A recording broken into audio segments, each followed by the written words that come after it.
I am Nathaniel P Hoot-Whistle, and the other day I decided to take a trip back to my hometown. Haven't been there for a while, not since they drove me out for being an asshole. They thought I was guilty of certain things. They thought I was stealing money, conning people. Maybe I was. I don't see why they should complain. They got plenty of money. Only took a little bit. So I decided I would take a trip back to my hometown.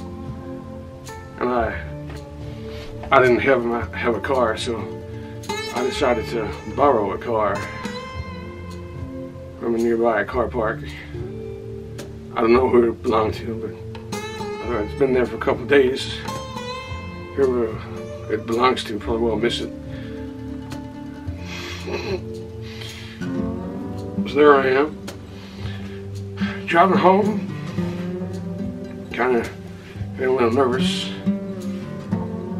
kind of maybe excited, I don't know. I couldn't decide what I was feeling. So there I am, driving into my hometown, and then I know someone give me a bad look as I drive down the main street. They're coming out of this convenience store, and they just giving me this filthy look. I thought, watch this, son. He's showing me disrespect. So I stopped that car right in the middle of the street, stopped all the traffic, but I didn't care. I did what I like, son, because I'm Nathaniel P Hoot-Whistle. And the world dances to my tune. And then it moves to the beat of my drum. So I went over to this son bitch. I said, what you giving me filthy looks for, son? What's this? Don't I know you, son? And I realized it was my old friend.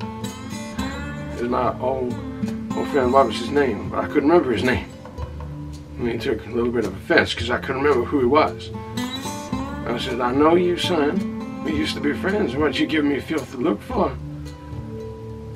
And he wouldn't speak. I said, do I have to make you speak, son? Do I have to do something? And he started to walk away. I thought, don't you turn your back on me, son. So I walked over to him, and I stood in front of him, and I said, if you're going to give me filthy looks, son, at least back it up with some words. And he wouldn't even look me in the eye. Even though he looked me in the eye when I was driving into town, he wouldn't look me in the eye now.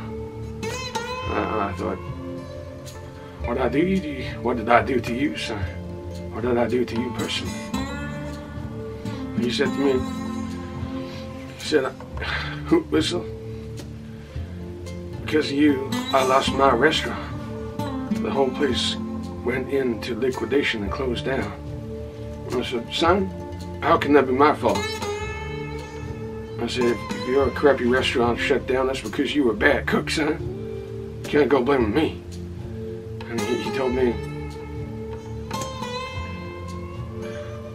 because he lent me some money, and I didn't pay it back because I left town. He couldn't keep up with his mortgage repayments, and he left. He lost his whole business. And he thought that was my fault. Son of a bitch. I can't believe that.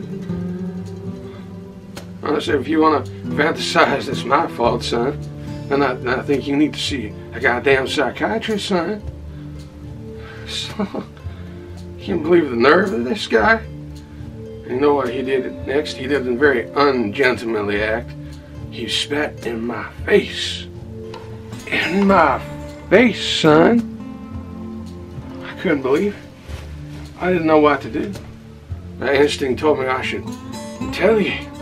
But I was feeling gentlemanly today. And I decided to rise above his filthy behavior, his vulgar act.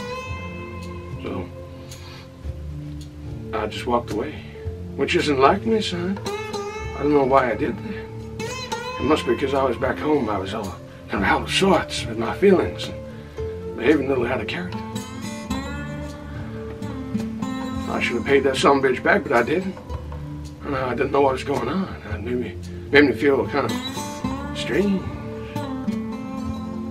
So I decided I needed to drink whiskey. So I took myself down the street, and I walked into a nearby bar that I used to frequent when I was here before. And I walked in through the door, and all the music stopped, just like in some film, like in some movie. And everyone just looked around.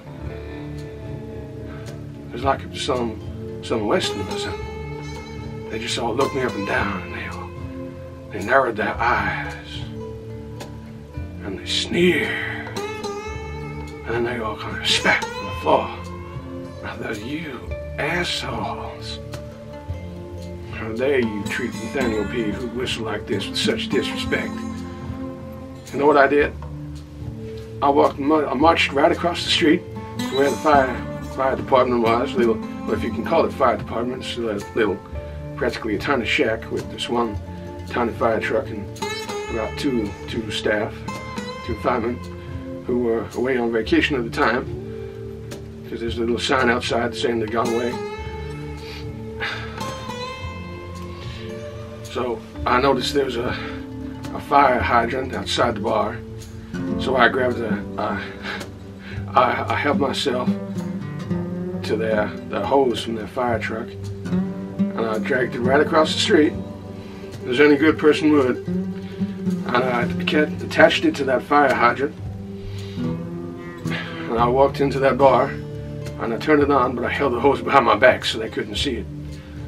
And they just looked at me again, and they all spat. They spat on the floor, like filthy animals, like filthy, disgusting people. They all spat. They all spat on the floor again, spat. That just made me so mad.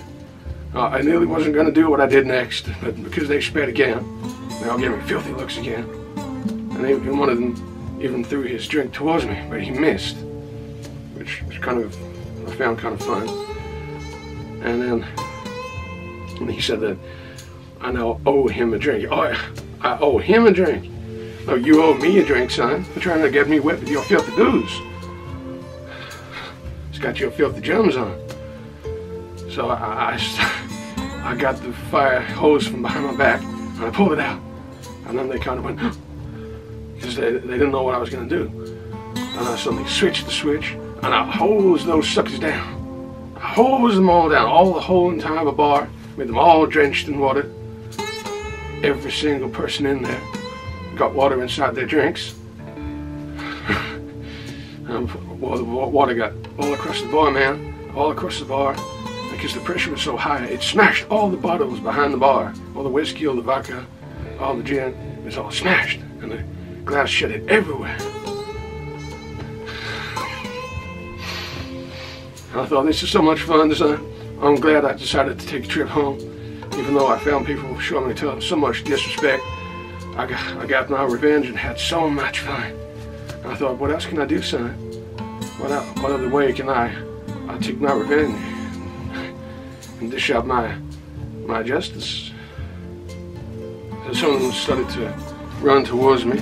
Because I had my hose, I just continued to shoot all that water in their direction. And it held them all at bay. They couldn't get near me, son. And that just made them so mad. And I thought, oh crap. They're probably going to do something to me if they can get near me.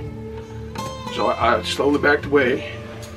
I just kind of backed away with the hose still running, keeping them all at a certain distance. And then I stepped out of the bar, and I noticed there was a crowbar just outside the door, left by somebody I don't know who. And so I grabbed it and I shoved it right through the handles, locking them all inside. They were all trapped and they couldn't get me. And I just jumped back in my car, and the engine wouldn't start. So what am I gonna do, son? I got all these assholes after me, and I've done nothing wrong. They all want to pay me back for something. My damn car won't start. So I went back across the street to where I saw the fire truck, and I hot wired that fire truck, and I drove further into town. No reason should tell me that I should have left town, but I didn't, because I was just too enthusiastic about taking an extra revenge. I should really have just left. I was just too eager to explore my old neighborhood and take out a little bit more revenge for them showing me such disrespect. So I recognized their faces. I've seen them all before, son. I remember them when I lived here years ago. Or was it this year? I can't remember. I can't remember when I left exactly. Seems like years ago, but I think it was actually this year. It feels like a whole long time ago. So I remember they live in this little suburban area of town. So I took that fire truck and I carried on driving into the suburbs. And I started getting nasty chills, because I started to have all the memories from my past sparked off as I drove in. And I didn't like it, son. And I thought, little inner voice inside my mind was telling me, leave, son, leave town now while you still can. You got transport.